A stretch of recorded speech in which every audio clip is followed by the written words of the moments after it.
पूरे युद्ध में ब्रिटिश जनरल डेविड ऑक्लोनी ने गोरखा योद्धाओं को देखा। उन्होंने देखा कि ये कितने ताकतवर हैं। युद्ध खत्म होने के बाद उन्होंने सोचा कि क्यों ना इन बहादुर सैनिकों को अपने यहाँ शामिल कर लिया जाए, और इसीलिए सुगौली की संधि के तहत गोरखाओं को ब्रिटिश सेना में एक अलग रेजिमेंट के तौर पर शामिल किया गया, और तब से ये ब्रिटिश सेना का हिस्सा बने। आज़ादी के बाद इनकी एक अलग रेजिमेंट भारत में भी है। साल 1950 में भारत गणराज्य बना, तब इसका नाम गोरखा राइफल्स रखा गया। भारत, नेपाल और अंग्रेजों के बीच एक समझौता हुआ जिसके मुताबिक भारत की सेना में गोरखाओं की भर्ती होती रहेगी। माना जाता है कि आज जो टोपी गोरखाओं की निशानी है वो बलभद्र कुंवर ने ही सबसे पहले पहनी थी। भारत के लिए गोरखा रेजिमेंट हमेशा तत्पर रही है। पाकिस्तान और चीन के खिलाफ हमेशा वो खड़ी रही है। पाकिस्तान और चीन को हर बार ये बताया गया कि अगर गोरखा रेजिमेंट भारत की सरहद की हिफाजत कर रही है तो दुश्मन घुटने टेकेगा ही, और इसीलिए उन्हें परमवीर चक्र और महावीर चक्र से नवाजा गया। भारतीय शांति सेना के रूप में भी इस रेजिमेंट ने अपनी कई सेवाएं दी हैं, और इनका आदर्श वाक्य है, कायर होने से बेहतर मर जाना। गोरखा जंग के मैदान में जब अपने नारों का जयकारा लगाते हैं तो उनको सुनकर ही दुश्मन भय से थर्रा उठता है।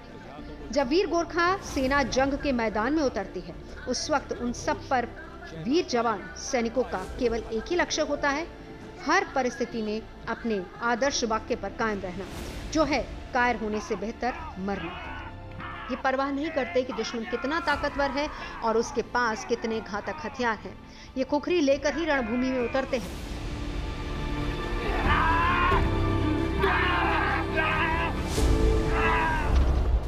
गोरखा सैनिकों की 42 हफ्ते की मुश्किल ट्रेनिंग होती है। इसमें ये सैनिक फिजिकली और मेंटली काफी मजबूत हो जाते हैं, और वो ट्रेनिंग के बाद किसी भी हालात में देश की सेवा करने के लिए जाने जाते हैं। ट्रेनिंग में छोटे हथियारों से लेकर बड़े हथियारों तक चलाना सिखाया जाता है। गोरखाओं की पहचान उनके खास हथियार खुखरी से भी होती है। खुखरी एक तेज धार वाली कटार है जो सेना में गोरखा रेजिमेंट के सैनिकों को दी जाती है। यह हथियार उन्हें उस वक्त दिया जाता है जब उनकी ट्रेनिंग पूरी हो जाती है। हर गोरखा सोल्जर का हैट और खुखरी ये दोनों एक पहचान बन जाती हैं।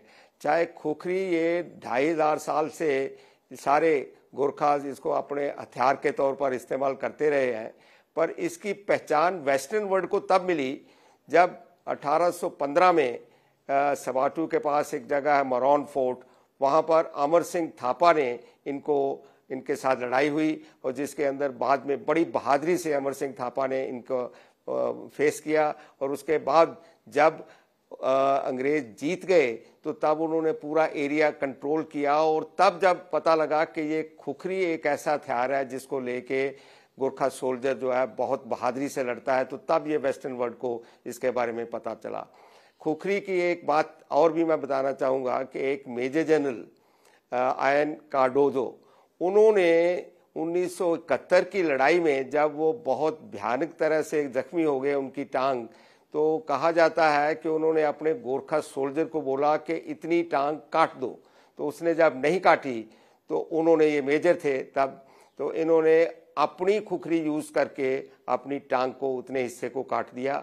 और ये पहले डिसेबल्ड मेजर थे जिनको बाद में कर्नल बने, और उन्होंने अपनी गोरखा बटालियन कमांड भी करी।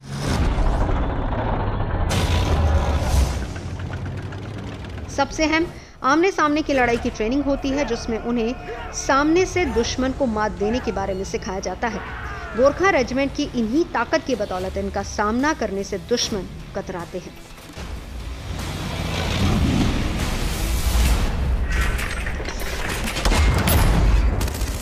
दिल्ली से नवजोत रंधावा के साथ bureau report, good news today.